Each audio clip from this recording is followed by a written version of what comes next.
Hi hello welcome back to my channel. It's me Srihan. AP రాష్ట్ర వ్యాప్తంగా ration కార్డుదారులు ఎవరైతే ఉన్నారో వారందరి కోసం కూడా ఒక అప్డేట్ అయితే రావడం జరిగింది. ఆంధ్రప్రదేశ్ రాష్ట్ర వ్యాప్తంగా రేషన్ కార్డులు కలిగి ఉన్న వారందరికీ ఒక్కో కుటుంబానికి కూడా 3,000 రూపాయల వరకు నగదు, అదేవిధంగా 4 రకాల నిత్యావసర సరుకులు, దీనితో పాటు 25 కేజీల వరకు బియ్యాన్ని పంపిణీ చేయాలని చెప్పి ఏపీలోని కూటమి ప్రభుత్వం నిర్ణయం తీసుకుందండి. ఈ డబ్బులను ఏపీ రాష్ట్ర వ్యాప్తంగా మరి ముందా తుఫాన్ తీవ్రత వల్ల చాలామంది నిరాశ్రయులయ్యారండి. వీరందరికీ సంబంధించి వరద తీవ్రత ఎక్కువగా ఉన్న ప్రాంతాల్లో ముందుగా ఈ యొక్క పంపిణీ అయితే జరగబోతుందన్నమాట. మరి ఈ 3,000 రూపాయలు నగదు, అదేవిధంగా నిత్యావసర సరుకులతో పాటుగా బియ్యాన్ని రేపటి నుంచే ప్రారంభించాలని చెప్పి మంత్రి నాదెళ్ల మనోహర్ గారు స్పష్టం చేయడం అయితే జరిగిందన్నమాట. దీంతో పాటుగా అధికారులు కూడా ఈ తుఫాన్ పైన చాలా జాగ్రత్తలు తీసుకుంటున్నారండి. ముందా తుఫాన్ తీవ్రతగా అధికంగా ఉండబోతున్న నేపథ్యంలో రైతులు కూడా ఆందోళన చెందుతున్నామని మంత్రి అచ్చెన్నాయుడు తెలిపారు.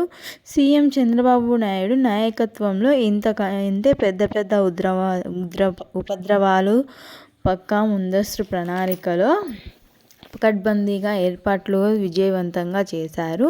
అదేవిధంగా ముంతా తుఫాను తీవ్రత అధికంగా ఉన్న నేపథ్యంలో రైతులు ఎవరూ కూడా ఆందోళన చెందవద్దని చెప్పి మంత్రి అచ్చెన్నాయుడు తెలిపారండి. దీంతో పాటుగా ప్రాణ ఆస్తి నష్టం వాటిల్లకోకుండా ఇప్పటికే చర్యలు చేపడుతున్నట్లు తెలిపారన్నమాట. వ్యవసాయ శాఖ ఆధ్వర్యంలో వ్యవసాయ శాస్త్రవేత్తలను, అధికారులను, కింది స్థాయి సిబ్బందిని అప్రమత్తం చేశారు. తుఫాను కారణంగా రైతులు నష్టపోతే వారికి పూర్తిగా ఆదుకుంటామని చెప్పి రైతులు ఎవరూ కూడా ఎక్కడా ఆందోళన చెందవద్దు అని చెప్పి మంత్రి అచ్చెన్నాయుడు హామీ ఇవ్వడం జరిగిందండి. పశ్చిమ మధ్య బంగాళాఖాతంలో ముంతా తుఫాను తుఫాన్గా బలపడింది. గడిచిన 24 గంటల్లో 12 కిలోమీటర్ల వేగంతో తీవ్ర తుఫాన్ కదులుతుంది. మచిలీపట్నానికి 160 కిలోమీటర్ల దూరంలో ఇది కేంద్రీకృతమై ఉందన్నమాట. కాకినాడకు 240 కిలోమీటర్లు, విశాఖకు 320 కిలోమీటర్ల దూరంలో కేంద్రీకృతమై ఉంది.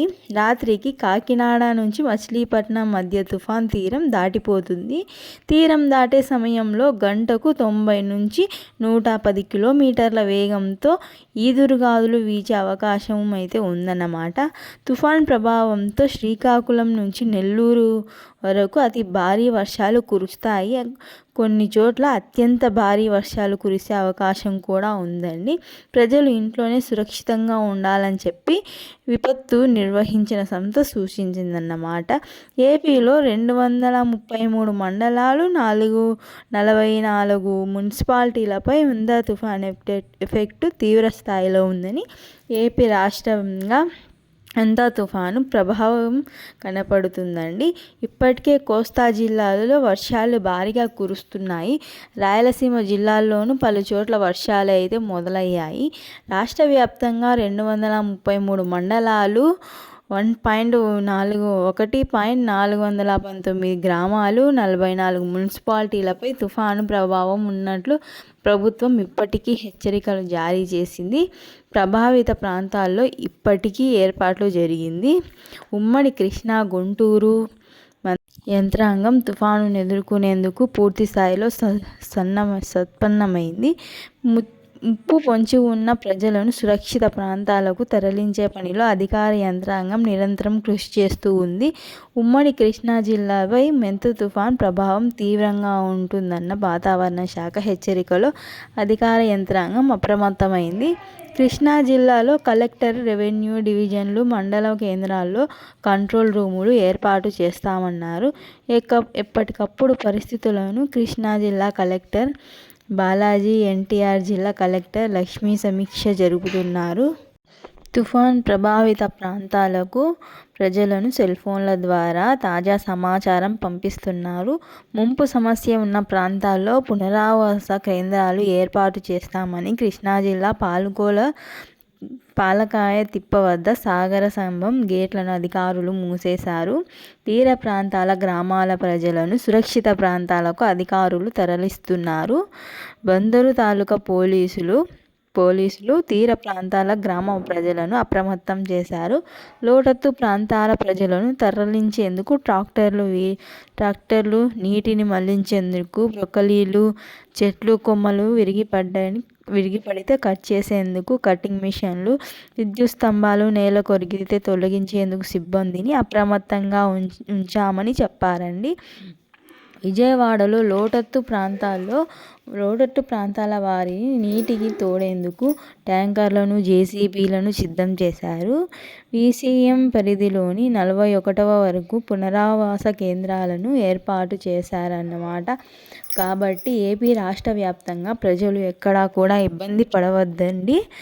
అదేవిధంగా రైతులు కూడా పంట నష్టపోయినా కానీ పూర్తి స్థాయిలో అధికారం అయితే ఆదుకుంటుంది అని చెప్పేసి మంత్రి హెచ్ఎన్ నాయుడు గారు చెప్పడం అయితే జరిగింది. దీంతో పాటుగా ఇప్పటికే రేషన్కి సంబంధించి మంత్రి నాదెండ్ల మనోహర్ గారు కూడా ప్రకటించడం జరిగింది.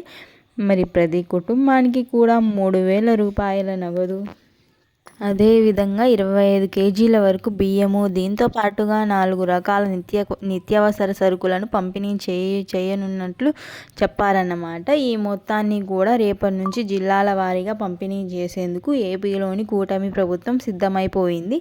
కాబట్టి రాష్ట్ర వ్యాప్తంగా ప్రజలందరూ కూడా మరొక 2-3 రోజుల వరకు ఇళ్ల నుండి బయటికి రాకోకుండా చాలా జాగ్రత్తగా ఉండాలని చెప్పి అధికారులు ఆదేశాలు అయితే జారీ చేయడం జరిగింది. సో ఇదండి ఇవాల్టి వీడియో నచ్చితే తప్పకుండా లైక్ చేయండి. ఈ వీడియోని మీ ఫ్రెండ్స్ అండ్ ఫ్యామిలీకి షేర్ చేయండి. మరొక వీడియోతో మళ్ళీ కలుసుకుందాం. టాటా.